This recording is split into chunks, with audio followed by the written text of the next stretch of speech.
As an actor, he has appeared in over 50 movies and TV shows, including the Rocky Horror Picture Show, Fight Club, and Tenacious D. But it's as a superstar rocker that he recorded one of the most successful albums of all time. His musical union with composer Jim Steinman has built a musical legacy that few can match. And their album, Bat Out of Hell, still sells over 200,000 copies annually, more than 30 years after its release. Hello, I'm Ernie Manouse. Coming up on InnerVIEWS, our conversation with Grammy Award-winning performer Meat Loaf.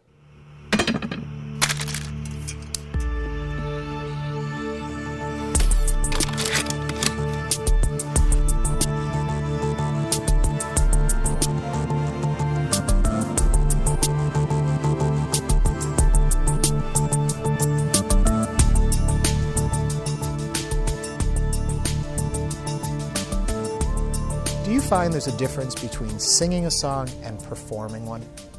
Well, there's a huge difference. Most people don't know how to perform a song. Most people, Elvis knew how to perform a song. Springsteen knows how to perform a song. There's a few people that really know how to perform a song. Aretha knew how to perform a song. Frank Sinatra knew how to perform a song. Roger Daltrey is somebody that knows how to perform a song. Performing a song and just singing a song, that's my problem with American Idol. The ones that went on, Adam Lambert, for example, who went out to perform a song, they were constantly saying, things like, well, why didn't you just have a tank out here? I thought, what a great idea that is. There's a huge difference in standing on a stage and singing a song and performing a song. Critics, ignorant critics, tend to believe that if you can't write the song, you can't possibly feel it. And that's, to me, is like telling Marlon Brando that in Streetcar Named Desire, because Tennessee Williams wrote it, he could possibly never feel the role. Or any movie, any play that's ever been written by anybody else, Hoffman, tell all these actors, Hackman, Hoffman, Pacino, De Niro, Johnny Depp, you didn't write the script, you can't possibly feel it. You can't possibly bring it to life. And that just goes to show you how really idiotic that, and how pretentious, and how they have no idea what they're talking about. When you first get a song, outside of like Steinman's work, when you get a song, can you tell immediately if it's one that you'll connect with or not? Sometimes there's potential in it, and I will. I've never sang any song that has not been reworked over and over and over again.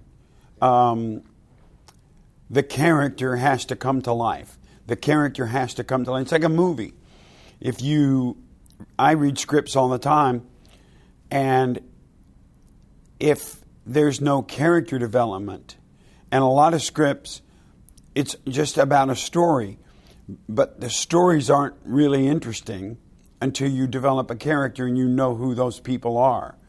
And so even if I take a movie where I think the character isn't developed enough, I will develop him inside him and force the director's hand into shooting what I believe. I have ways of doing that without, just by putting a pretty little smile on my face and patting them on the head and telling them how good they are. And it's all about character development. Like last night, I was late. I forgot Song of Madness was coming. And it's like I get set there, and I bring my characters to life in my head. And I was late getting set, and my character, he never locked. He was in and out in that song, and it made me crazy after the show. Nobody else in the entire world would know but me. I was a hair late on little things, and it was making me crazy. So it's all about the character. It's all about the development. And especially with Hang Cool Teddy Bear, it's all about Patrick and the situations and the different characters and the different people that even though he's the same person, he becomes. Help me with that album a little bit, because what I'm interested in, was this Patrick story already written before the album started, or did it develop out of putting the album together? What happened was a song literally fell out of the sky and hit me on the head, and I have no idea where it came from. The guy who wrote it doesn't know how I got it. The people that manage it, Peace on Earth. Okay. They don't know how I got it. My managers don't know how I got it. Nobody, there is nobody in existence that knows how this song appeared in my hand. And I heard this song, and Rob Cavallo had said to me, we had 19 other songs, and we cut 3 tracks, and he said, these other 19 songs, we're not going to be able to do the same tracks that we've done with these 3, with these others. That doesn't mean they're bad songs. It's a different style. And you went for a style, and the first tracks we cut were a song called Like a Rose, Los Angeluser, and was it Living on the Outside? I don't remember what the third song was. But they were rocked, and they were modern, and they were contemporary, and they were built in for a younger demo. If everybody can remember back, even in the 80s, like, Entertainment Tonight would be about movies and about music. And the shows in the 70s be about Don Kirshner and all would be about, and they'd have movies, they'd have Siskel and Ebert, and they'd have real artistic shows about artistic things.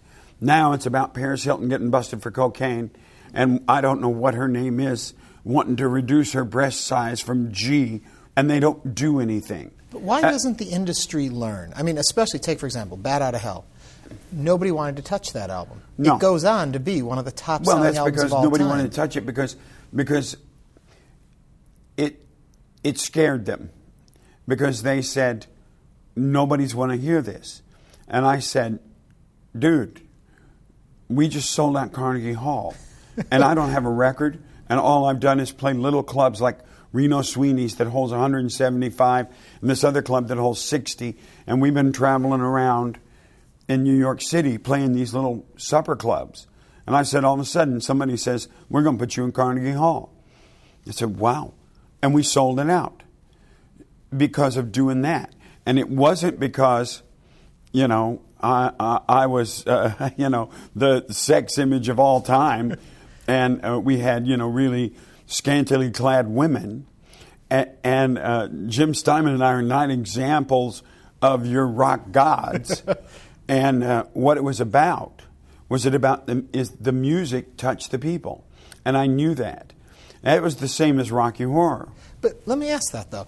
If, in fact, you recognize that, how is it that the record execs never seem to recognize Stupid. It? But how can they all... And I mean, I see this happen over again with they're not all stupid. Like at the time, we had a real... we had a couple of supporters. Mo Austin at Warner Brothers was one. Russ Thyrett at Warner Brothers was one. Lenny Warnaker at Warner Brothers was not one. So they refused. He said, I'm not having this record on my label. So Steve Popovich was one. Albert Grossman up at Bearsville was one. So there was, and Mo Austin and Steve Popovich and those guys are were real music guys. Mm-hmm. Clive Davis didn't get it because it didn't have just verse, bridge, chorus. But Clive Davis, in a retrospect later on, they asked him, is there one artist that you missed in not signing? And he said, yes, Meat Loaf. And he said, I just didn't get it. He said, but obviously the audience did. It wasn't overnight. I got another good 6 months to go on Hank Cool Teddy Bear. And I think I can make it connect. It's never going to sell at Better Than Hell because nothing sells. Yeah. But if I can, look, if I can get 20 million downloads, I'll take it. See, I'm shocked Los Angeluser isn't a huge hit out there. I can explain this to you. Because in the 70s and in the 80s, radio, it didn't make any difference about anything other than the song. Was the radio programmers, in other words, each station had its own radio programmer. Each station was independent. Now it's one big giant thing, and if some guy over here says, oh, well, that's not going to work in Cincinnati, and that's not, and it's all about demographic. Los Angeles Loser is a brilliant song. Well, I can tell you this, in England, they were smart enough in England that it was the #1 most played song on the BBC Radio 2. So don't anybody here tell me that it doesn't work, because it does. And it was big in Germany. And so, you know, for them to sit here and tell me, oh, this song doesn't work for our people, it's just stupid. Because they go, oh, well, we have a demographic that is 16 to 24, and you're way too old. That literally is what it's about. Yeah. It's about age demographic. And then they go, well, we're going to start off at classic rock. And classic rock says, oh, our demographic is too old for this song. A good song is a good... If you go back in history and you think of all the songs that would have come out right now in this marketplace, and what classic songs that people love and listen to would have never been heard because of how it's set up. Yeah. And the record executives say it's because of downloads. It's not. It's because music is nothing more than a Frigidaire refrigerator that hums at you. And the people that have the ability to go out and do the right record, big artist, and that will get played, they're lazy. They are now become lazy, and they make horrible records. Was there a point in your career where you realized success didn't guarantee the next step? Because I would success think coming never guarantees the next step. And I would think coming off Bat Out of Hell, you must have thought, okay, we're going to be on easy street here. No, I've never in my entire life thought I was going to be on easy street. Really? I've fought my entire life on everything I've ever done. The acting world likes me. Yeah. Almost every movie I've ever done, I've gotten nothing but positive reviews. I mean, I would say 98% of my reviews in a movie have been positive. There's been reviews where, well, they didn't use him enough, or, you know, stuff like that. But I just know the accolades that Bob got from Fight Club. I know things about the Golden Globes and Crazy in Alabama, if it would have done better business, what was going on. An excellent movie that a lot of people have not seen. And when I did Shakespeare in the Park for Joe Papp, I got rave reviews from the Times. And I never read Shakespeare. But I got rave reviews because they said I was a real person. And anything I do, acting, music, anything, it's about the truth. And it's about finding the truth. And for some reason, that was it wasn't instilled. It was a gift. And I was lucky enough to figure it out. I had to get thrown off the baseball team to figure it out. Because I won't tell you what the coach said. I told him I was going to do the lead in the musical. And he looked at me and he used a certain word. You're going to do that blank musical over playing baseball? Well, then you can't do both. And I'm so rebellious that when somebody goes at me like that, I told him to take his baseball team, shove it. And I went and did the musical. And that's when it all kind of started. And it was a senior year in high school. Are there times in your quiet times that you look back on the career, both film and in music, and you realize how much you have touched people's lives? No, because it doesn't mean any difference what you did yesterday. It really doesn't. Like last night was a great show. I mean, it's the best show that place has seen in 10 years, and I'm going to tell them so. my focus now is I'm going to Orlando. Now, that show has to be better than that show. So what happened yesterday means nothing. That and $2.50 will get you a cup of Starbucks. But when you step out on the stage, and I saw last night, and you realize that all of these people, they know every word of what you're about to say. They're so in tune with it. And you realize, as you mentioned, some people have used your songs at weddings, and it's become the soundtracks of their lives. Yeah. It's not that you've had but, I mean, a successful I'm not the only. career. I mean, the Beatles. I mean, there's Springsteen. Right, you're in a handful of people that really have touched. There's a lot of the Beatles, Springsteen, Billy Joel. Become. I probably the soundtrack of my life would be Hotel California. Yeah, that's like that and there's Adobe Gray album and Linda Ronstadt. If those were the three people that had the most influence on me, Linda, I would say of any singer in the world, because Linda, she's a singer, right, had more influence on me than anybody. It's Ronstadt, which is a very strange thing, but yeah. But when you're up there, you must realize you. No, have I don't realize. It doesn't. It's not there. It's not there. I'm off. We're doing Peace on Earth and those things. If I break character in the middle of Los Angeles or away from Patrick to deliver that little speech to the audience. Yeah.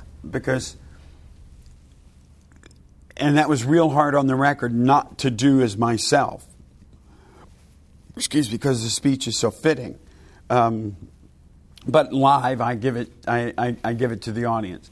But Peace on Earth and Living on the Outside and Song of Madness took the words, Bat.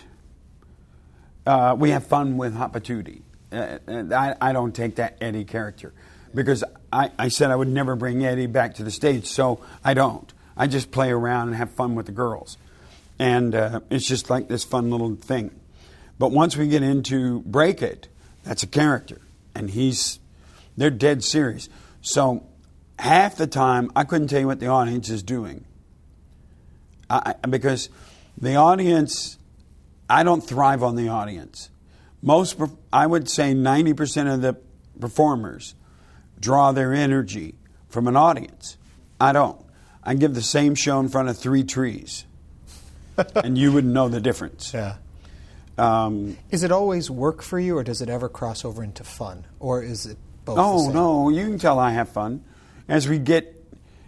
Paradise is fun. I mean, Paradise is hysterical. And then I start to have fun with Boneyard, and then we go into Freebird, which everybody just couldn't believe I wanted to do, but it works great, into All Revved Up. And then we fire the guns. Those are the fun moments. But when I'm dead serious inside those songs, I'm dead serious. I couldn't even tell you what the reaction to the audience is when the songs are over, especially after Peace on Earth going into Living on the Outside, because Patrick's in a daze, and Patrick doesn't know where he is. So I am totally locked into Patrick. I have no idea what anybody's doing around me, other than when I know that the song starts. Yeah. I couldn't tell you what the band's doing. I couldn't tell you what the audience is doing. I couldn't tell you what anybody is doing. Where did this style of performing come from for you? When did you realize that's how you have to deliver Because a song? that's how an actor is. Yeah. If you're not that in a play, and you're not that in a film, when I'm doing film, I don't see cameras. I don't see anything. There's an actor and there's a me. And if there's not another actor, it's me. Cameras are gone. Crew is gone. They disappear. They're gone. I'm so locked that nothing exists. Do you prefer acting film-wise or music on stage or Same recording? difference. It's all the same? It's the same difference, only I have to stay in time. I can't. There's things that I would do, and I do every once in a while, but I catch up inside the songs that you would do. There's beats in acting, And in some styles, there's a real tempo that is equivalent to music. But in a lot of, in most contemporary pieces, there's beats, but there's no time. Right.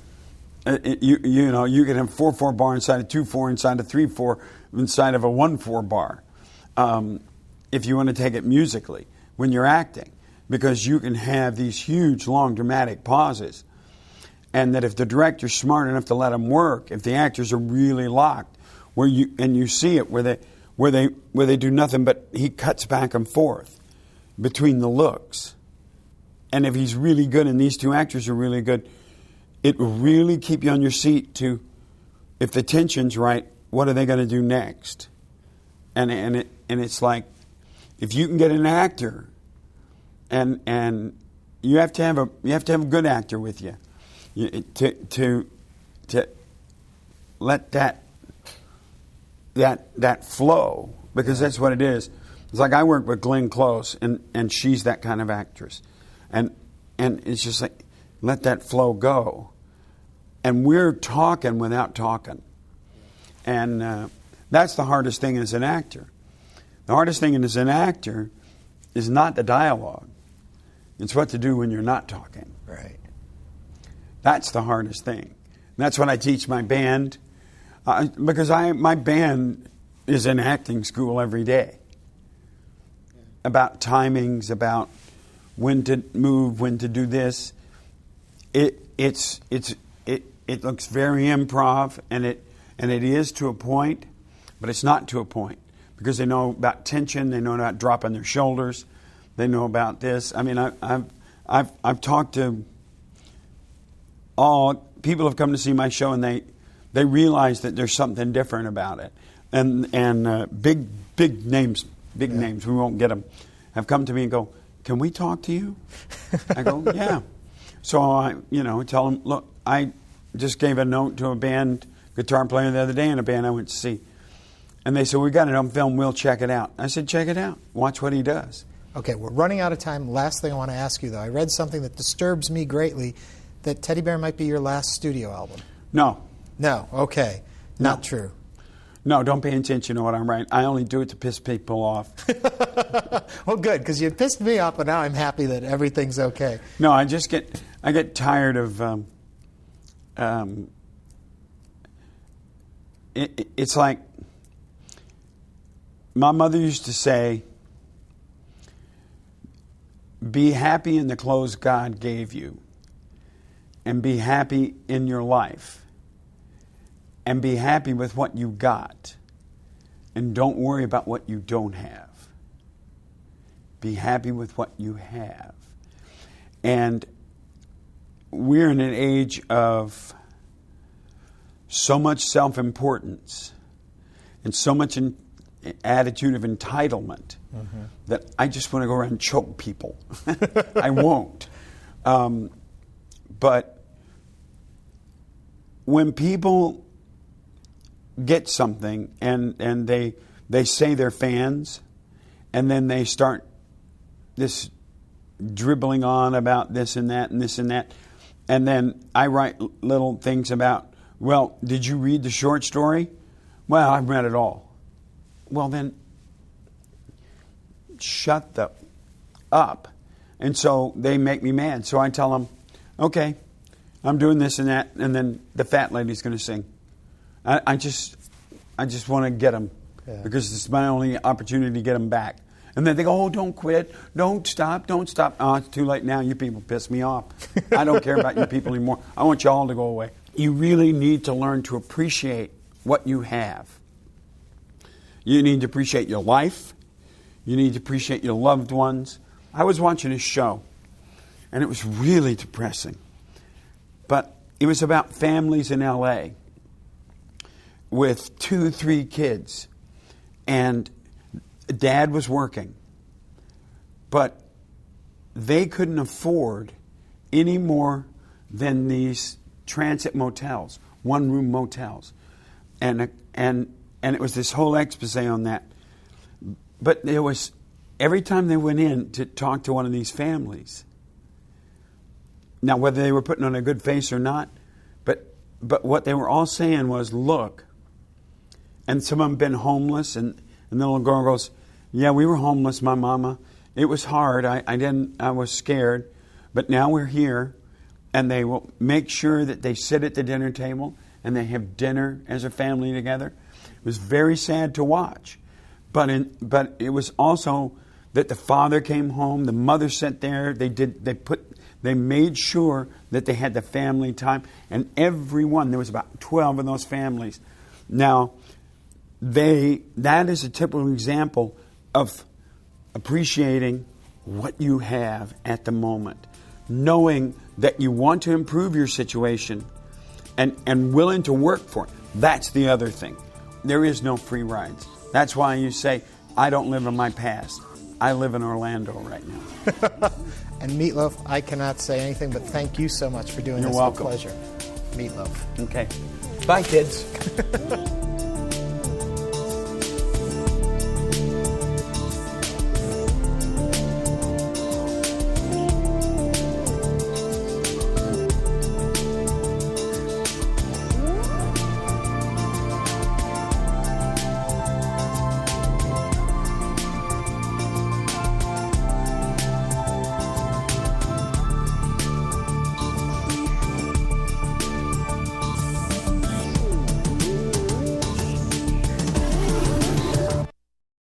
To order a DVD of this or any episode of Interviews, please visit HoustonPBS.org.